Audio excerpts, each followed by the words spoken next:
کہ لوح بھی تو قلم بھی تو تیرا وجود الکتاب، ایک ایسا رہنما کہ جس نے اپنی ساری زندگی اللہ کے دین کے پرچم کو بلند کیا، غازی علم الدین شہید جس کی میت کو میاں والی جیل میں پھانسی کے بعد دفنا دیا گیا، لیکن یہاں سے تحریک اٹھی، بالآخر وہ میت ملی، جنازہ پڑا اور لحد میں اس میت کو اتار رہے تھے۔ علامہ نے کہا ہم تقریریں کرتے رہ گئے، ہم باتیں کرتے رہ گئے، ترکھان کا بیٹا بازی لے گیا۔ حضرات محترم، اسی طریقے سے قائد اعظم علیہ رحمہ نے 6 جون 1938 کو یہ کہا تھا کہ مسلم لیگ کا جھنڈا نبی اکرم صلی اللہ علیہ وسلم کا جھنڈا ہے۔ قائد اعظم نے 22 نومبر 1938 کو یہ کہا تھا کہ اسلام کا قانون دنیا کا بہترین قانون ہے۔ پھر 26 مارچ 1940 کو خطاب کرتے ہوئے کہا کہ میرا پیغام قرآن ہے۔ پھر قائد اعظم نے یہ کہا ہمیں قرآن پاک، حدیث پاک، اسلامی روایات کی طرف رجوع کرنا ہوگا جس میں ہمارے لیے مکمل رہنمائی ہے۔ ہم ان کی صحیح ترجمانی کریں اور قرآن پاک پر عمل کریں۔ پھر قائد اعظم نے 1946 میں یہی کہا تھا کہ اگر ہم پاکستان کے اصول کی کوشش میں کامیاب نہ ہو سکے تو ہندوستان سے مسلمانوں اور اسلام کی برتری کا نام و نشان مٹا دیا جائے گا۔ حضرات محترم، ایک ایسا رہنما جس کے نام پر سیکولرزم اور پاکستان کی تہذیب اور اس کی اقدار کے بارے میں مغالطے پیدا کیے جائیں، آج ہی مرزا اسلم بیگ نے اپنے مضمون میں قائد اعظم کے اس چیز کو کوٹ کیا ہے۔ یہ 22 اکتوبر 1939 کو لاہور ہی میں یہ کہا کہ مسلمانوں، میں نے بہت کچھ دیکھا ہے، دولت، شہرت اور آرام و راحت کے بہت لطف اٹھائے ہیں۔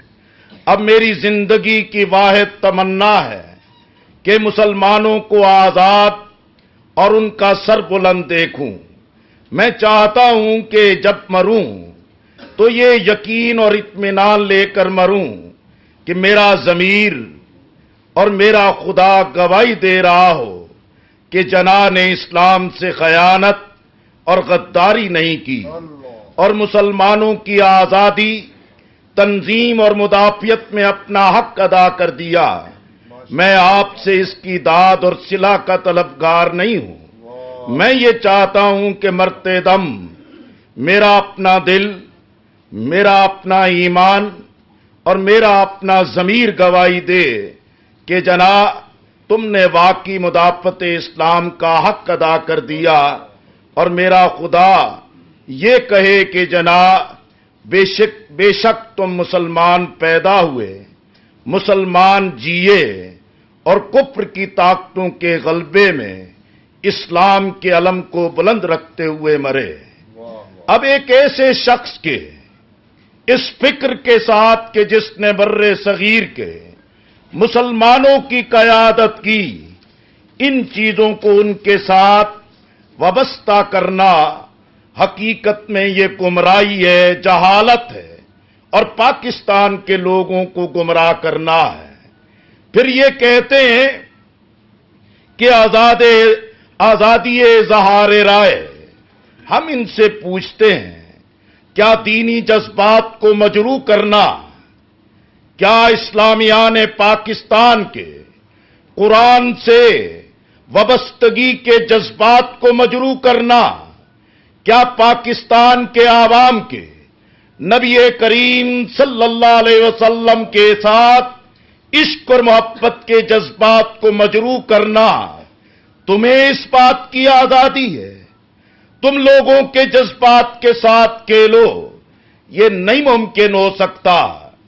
پاکستان ایک ریاست ہے جس کا مذہب اسلام ہے، جس میں آئین ہے، اور آئین کہتا ہے کہ قرآن و سنت سے متصادم قانون نہیں بن سکتا۔ اس لیے ناموس رسالت پر جان بھی قربان یہ پوری قوم کا نعرہ ہے۔ اس لیے ان کو چاہیے کہ یہ لوگوں کے جذبات کے ساتھ نہ کھیلیں۔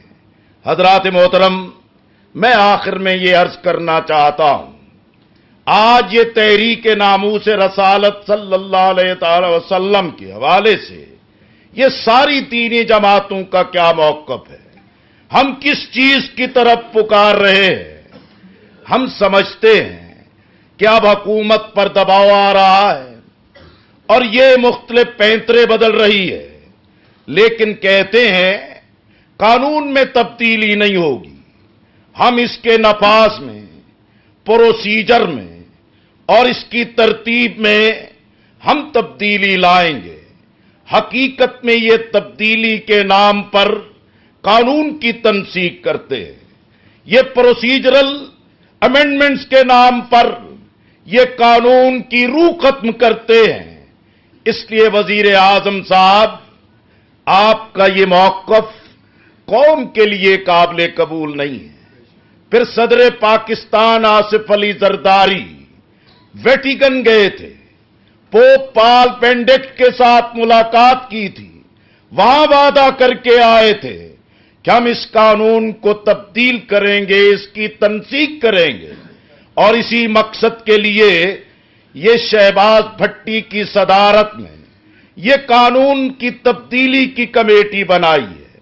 یہ سلمان تاثیر جو ناخلف تھا، جس کا باپ پروفیسر تاثیر اسی شہر لاہور میں غازی علم الدین شہید کی میت کے لیے پالکی بنائے کھڑا تھا، اور یہ آصف زرداری ایوان صدر اور حکومت کے کہنے پہ شیخو پورہ جیل پہنچا، لیکن قوم کے احتجاج کے باوجود کوئی ایکشن نہیں لیا، تو پھر ممتاز قادری اللہ کی نعمت کی صورت میں کیوں نمودار نہ ہوتا؟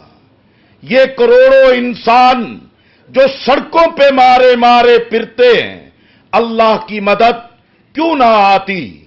اسی لیے ہم ان سے کہتے ہیں کہ شیری رحمان جو پیپلز پارٹی کی رکن اسمبلی ہیں، اس نے قانون کی تنسیخ کے لیے بل قومی اسمبلی میں پیش کیا ہے، وہ کمیٹی کی طرف ریفر ہوا ہے۔ جب تک یہ ایوان میں سے واپس اور اختتام نہیں ہوتا، یہ بل اپنی جگہ قائم ہے۔ پھر فوزیہ وہاب جو پیپلز پارٹی کی ترجمان ہے، وہ یہ کہے کہ قانون کی مرحلہ وار ترمیم ہوگی، اس کا تبدیل کیا جائے گا۔ اس لیے ہم بالکل اس پر یکسو ہے کہ حکومت کے بدلتے پینترے اور ان کے اس گمراہی کے موقع پر ہم کسی تزلزل کا شکار نہیں ہوں گے، اور انشاءاللہ 30 جنوری کو یہ شہر لاہور جو غازی علم الدین شہید کے وارثوں کا شہر ہے، یہ عشق مصطفیٰ کے پروانوں، دیوانوں اور متوالوں کا شہر ہے۔ یہ شہر ثابت کرے گا کہ جو حکمران اس قانون کی تنسیخ، اس قانون کی تبدیلی، اغیار کو خوش کرنے کے لیے پاکستان کو منزل سے دور کرنے کی کوشش کرے گا، نہ وہ حکومت رہے گی، نہ حکمران رہے گا، اور یہ پاکستان کے عوام اپنی منزل کو ضرور حاصل کریں گے۔ حضرات محترم، آج پاکستان کی سیکولر لابی کو، سیاسی قوتوں کو یہ خوف ہے کہ یہ تحریک ناموس رسالت پر